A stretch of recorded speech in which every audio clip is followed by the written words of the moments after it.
So guys सिरमा SGS ने Q1 FY27 के अपने नंबर्स अनाउंस किए हैं। कल सुबह 10:30 बजे इनका यहाँ पे कॉन कॉल भी होने वाला है। कॉन कॉल को बाद में डिस्कस कर लेंगे किसी और वीडियो के अंदर। एज ऑफ नाउ इनके यहाँ पे नंबर्स के बारे में डिस्कस करेंगे इस वीडियो के अंदर। देखेंगे ओवरऑल नंबर्स कैसे हैं, नंबर्स के पीछे की स्टोरी को समझने की कोशिश करेंगे। प्लस यहाँ पे इन्होंने FY27 के लिए जो गाइडेंस दिया है 35% का, उसको ये नंबर्स मैच कर रहे हैं नहीं, उसके बारे में जानने की कोशिश करेंगे। एंड देखेंगे फ्यूचर आउटलुक कैसा यहाँ पे, चीजें सही चल रही है सिरमा के अंदर या फिर कोई कंसर्न है। सबसे पहले इनका बिजनेस मॉडल अगर आपको नहीं पता तो मैंने इसके बारे में डिटेल वीडियो बनाया है। एक्चुअल में इस कंपनी को हमने 700-800 के लेवल पर ही डिस्कस कर लिया था।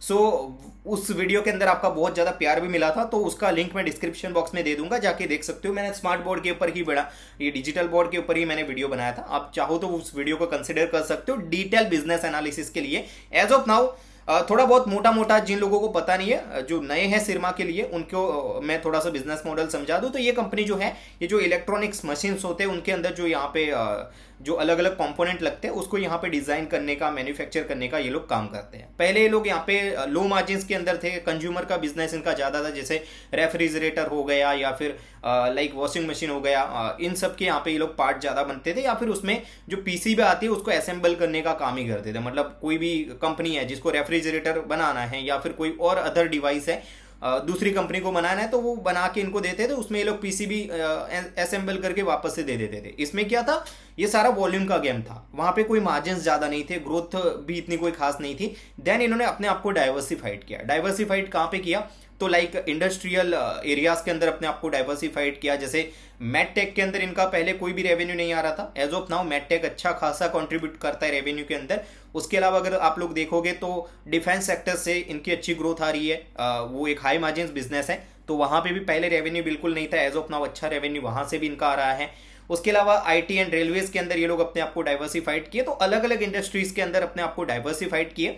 एंड उसके अलावा इन लोगों ने अपने बिजनेस मॉडल में भी चेंजेस किए। जैसे पहले ये लोग सिर्फ असेंबल का काम करते थे, एज ऑफ नाउ ये ओडीएम का काम करते हैं। अब ओडीएम क्या होता है, ओरिजिनल डिजाइन मैन्युफैक्चरिंग होता है ये। उसमें क्या होता है कि पूरा, अगर किसी कंपनी को मान लो कि आप लोगों को कोई हेल्थ सेक्टर के अंदर किसी को एक्सरे मशीन बनाना है, तो उसके लिए कोई कंपोनेंट चाहिए, तो उसका ये लोग बॉक्स बिल्ड करके देते पूरा, मतलब उसको डिजाइन करके देते हैं, उसका इंजीनियरिंग करके देते हैं, और फिर मैन्युफैक्चर भी यही करते हैं। तो उसमें हाई मार्जिन हाई होते हैं। ओडीएम बिजनेस इनका जो है FY25 के अंदर 12% था टोटल रेवेन्यू का, एंड FY26 के अंदर वो टोटल रेवेन्यू का 17% था। दैट्स वाई इनके FY26 के अंदर मार्जिन भी बहुत ज्यादा इंप्रूव हुए थे, हर एक लेवल पर नंबर्स काफी अच्छे थे। ठीक है, तो ये बिजनेस मॉडल इनका सिंपल वे में, हेल्थ सेक्टर के अंदर हो, इंडस्ट्रियल सेक्टर के अंदर हो। जैसे हेल्थ सेक्टर के अंदर कैसे, तो ये एक्सरे मशीन होते हैं या फिर ऑपरेशंस के अंदर अलग अलग मशीन यूज होते हैं, तो उसके कंपोनेंट यहाँ पे मैन्युफैक्चर एंड डिजाइन का काम करते हैं लोग। देन यहाँ पे उसके अलावा लाइक कंज्यूमर हो गया, वो तो करते ही ये लोग। उसके अलावा अगर देखोगे आप लोग, आईटी एंड रेलवे हो गया, लाइक ये क्या बोलते हैं अपना इंडस्ट्रियल एरिया हो गया, हर जगह पे ये लोग यहाँ पे अपने आप को डाइवर्सिफाइड करके रखे। इसके अलावा इनका एक पीसीबी का प्लांट भी आ रहा है, जिसके तहत ये अपने आप को बैकवर्ड इंटीग्रेशन की ओर आगे ले जाएंगे। उसके अलावा भी ये लोग यहाँ पे जो है वो सोलार के अंदर इन्वर्टर के बिजनेस में जाने के लिए ब्राउन फील्ड एक्सपांशन आने वाले टाइम में करने वाले। उसका अनाउंसमेंट अभी नहीं किया इन्होंने, देखेंगे कल कॉन कॉल में उससे रिलेटेड कोई अपडेट है या नहीं। कॉन कॉल को बाद में डिटेल में डिस्कस करेंगे। और साथ ही में अगर बात करें, ये जो पीसीबी प्लांट आ रहा है, इससे इनको क्या है, मार्जिन बहुत ज्यादा इससे भी इनके इंप्रूव होंगे। ये साउथ कोरिया की एक कंपनी है, उसके साथ मिलकर शायद पुणे के अंदर अपना नया प्लांट बना रहे हैं पीसीबी का अंदर। तो सोचिए, पहले पीसीबी बाहर से लाके सिर्फ असेंबल करते थे, एज ऑफ नाउ पीसीबी भी खुद मैन्युफैक्चर करेंगे। एंड उसके बाद यहाँ पे उसको लाइक जो अपने डिजाइन किए हुए, डिजाइन एंड इंजीनियरिंग करे हुए जो डिवाइसेस है उसमें उसको यूज करेंगे। सो आगे बहुत अच्छी स्टोरी तो है सिरमा का, लेकिन अभी देखेंगे एग्जीक्यूशन कैसा है Q1 के अंदर। सो देखते चलिए स्क्रीन के ऊपर नंबर्स कैसे है। सो सबसे पहले बात करते हैं यहाँ पे रेवेन्यू की। तो Q1 के अंदर इन्होंने यहाँ पे 1603 करोड़ के आसपास का टोटल रेवेन्यू किया है, जो कि ईयर ऑन ईयर ग्रोथ निकल के आती है 67% की। एंड क्वार्टर ऑन क्वार्टर भी अच्छी ग्रोथ है रेवेन्यू के अंदर, लगभग 8.5% आसपास की यहाँ पे क्वार्टर ऑन क्वार्टर भी ग्रोथ है। अब एक्चुअल में अगर देखोगे तो Q4 इनका बहुत ज़्यादा हैवी था, और वहाँ से भी यहाँ पे रेवेन्यू के अंदर 8.5% आसपास की ग्रोथ।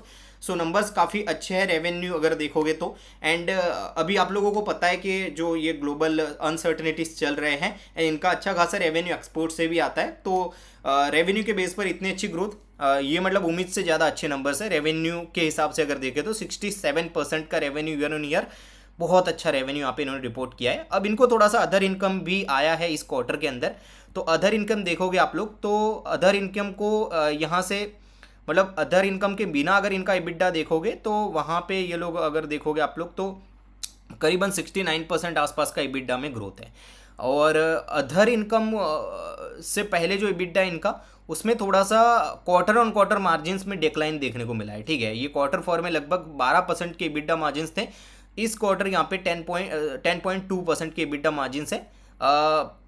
ये हम लोग जो अदर इनकम इनको मिला है उससे पहले के EBITDA मार्जिन्स हम लोग देख रहे हैं। ठीक है, लेकिन ये जो मार्जिन्स थे दोस्तों क्वार्टर फोर के अंदर वो एक्सेप्शनल मार्जिन्स थे, क्योंकि वो मार्जिन्स सस्टेन करना in a long run way full year base पर या फिर किसी और क्वार्टर में वो पॉसिबल नहीं था। कंपनी ने भी बोला था, क्योंकि एक आधा क्वार्टर ऐसा होता है जहाँ पे इनके मार्जिन्स बहुत ज़्यादा स्पाइक कर जाते हैं।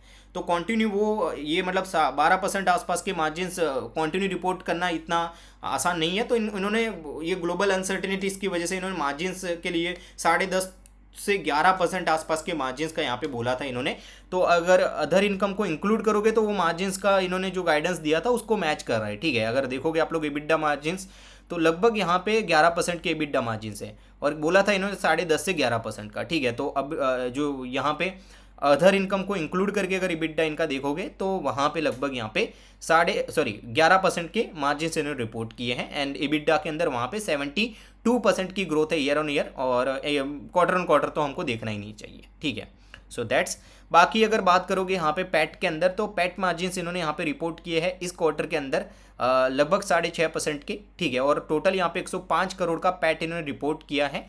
एंड अगर देखोगे आप लोग तो मतलब बहुत ज़्यादा इनको ऑपरेटिंग लेवरेज मिला है, क्योंकि ईयर ऑन ईयर इनके मार्जिन्स बहुत ज़्यादा इंप्रूव हुए। अगर आप लोग देखोगे पैट मार्जिन्स तो लास्ट मतलब Q1 FY25 में जो सॉरी 6 में यहाँ पे 81 जो थे यहाँ पे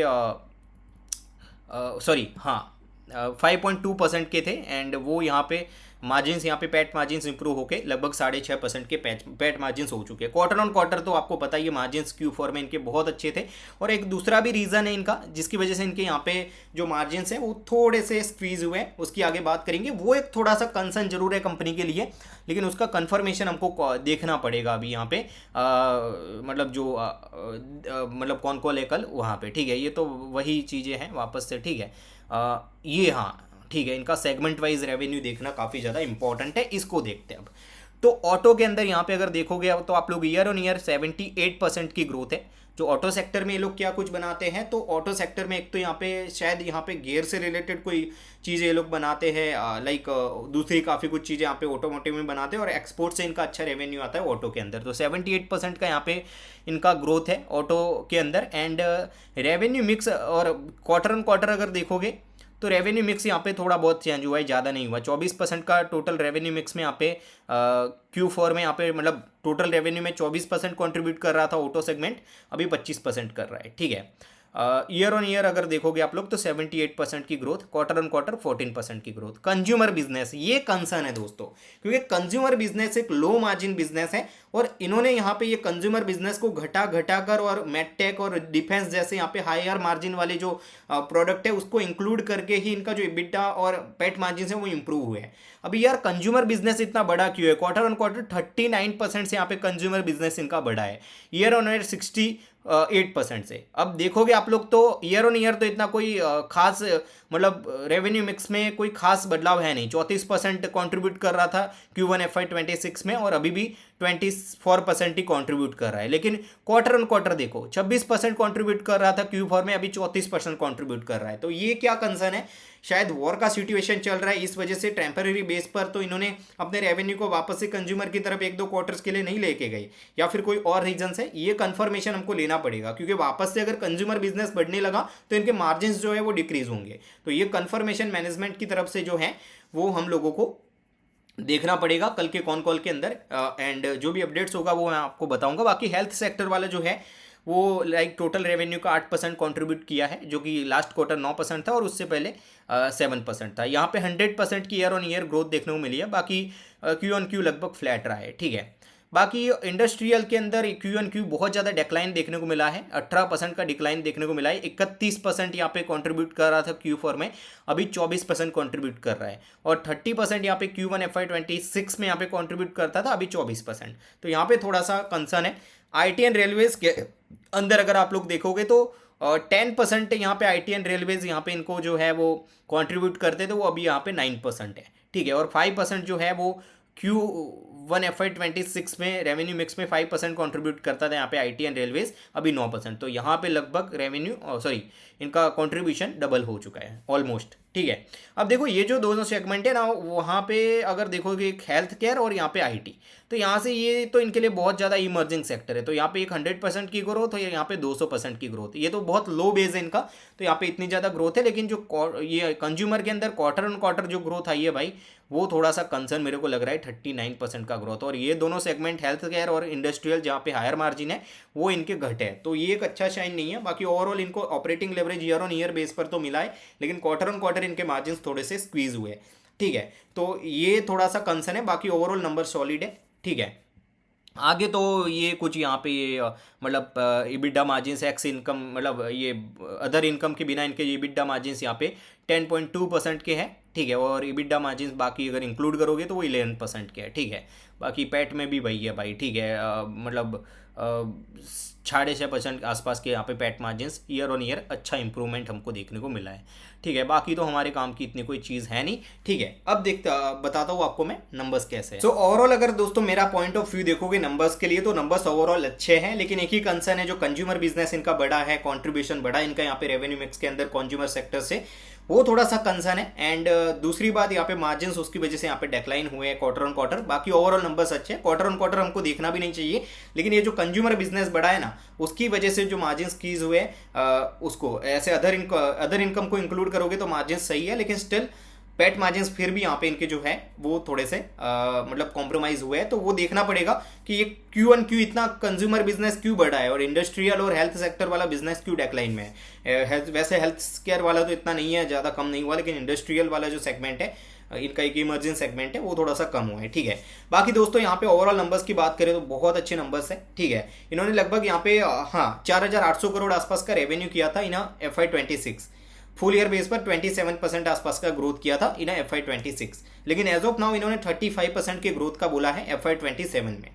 और वो ग्रोथ निकल के आता है यहाँ पे जो 4,800 करोड़ का रेवेन्यू किया इन्होंने, वहां से 35% का इनको ग्रोथ करना है, तो टोटल इनको रेवेन्यू करना पड़ेगा अबाउट 6,500 करोड़ आसपास का, ठीक है। और अभी इन्होंने 1,600-1,500 करोड़ तो आराम से कर लिया, तो अभी इनको बाकी यहाँ पे 5,000 करोड़ का रेवेन्यू आने वाले यहाँ पे 3 क्वार्टर्स में करना है, ठीक है। और एक्चुअल में इनका Q3 और Q4 ज्यादा अच्छा रहता है, तो डेफिनेटली यहाँ से देख सकते हैं हम लोग कि ये जो ग्रोथ इन्होंने 35% का बोला है वो आराम से अचीव कर लेंगे। सिर्फ कंसर्न यही है कि ये कंज्यूमर वाला बिजनेस वन ऑफ है या फिर कंटिन्यू आने वाले क्वार्टर्स में भी ये बिजनेस बढ़ने वाला है, तो उसका कंफर्मेशन मैनेजमेंट से लेना पड़ेगा, ठीक है। बाकी अगर देखोगे दोस्तों आप लोग तो ओवरऑल बिजनेस काफ़ी अच्छी सही डायरेक्शन में जा रहा है। जो चीज़ें बताई थी मैनेजमेंट ने वो चीज़ करके दे रहे हैं, और जो ग्रोथ गाइडेंस दिया है उसके अकॉर्डिंग नंबर्स मैच भी कर रहे हैं, ठीक है। बाकी कोई कंसर्न है तो आप लोग कमेंट्स बॉक्स में पूछ सकते हो। और एक हेल्प चाहिए थी आपकी कि मैं बोर्ड के ऊपर वीडियोस बनाता हूँ, वो आपको ज़्यादा पसंद है, वैसे अकेले ही बनाता हूँ इस तरीके से वो ज़्यादा पसंद है, या फिर स्क्रीन के ऊपर डेटा वगैरह दिखा के बनाता हूँ वो आपको ज़्यादा पसंद है। वैसे बोर्ड के ऊपर भी हम लोग डिस्कस करते रहेंगे, लेकिन एज ऑफ नाउ क्या है दोस्तों, बोर्ड के लिए क्या है PPT वगैरह भी अलग से बनाना पड़ता है, ठीक है। तो जो नई कंपनी हम डिस्कस करेंगे, जिसको बिल्कुल मैंने डिस्कस नहीं किया, उसके और दूसरे कुछ और टॉपिक जो बोर्ड पे डिस्कस करना जरूरी है उसको बोर्ड के ऊपर डिस्कस करेंगे। बाकी जो लाइक ये मतलब साइकोलॉजी जो मार्केट की है या फिर मार्केट के यहाँ पे बायसिस वगैरह है उसको डिस्कस करने, मेरे जो मिस्टेक है या फिर कोई और लर्निंग शेयर करनी है तो वो नॉर्मल वीडियो में मैं करूंगा। बाकी नंबर्स वगैरह कुछ इंपॉर्टेंट चीजें वो ऐसे करेंगे। तो ये फॉर्मेट कैसा रहेगा आप लोग कमेंट्स के अंदर जरूर बताइएगा। वीडियो कैसा लगा लाइक कर दीजिएगा अगर वीडियो पसंद आया तो। थैंक्स फॉर दी वॉचिंग, मिलते हैं नए वीडियो में।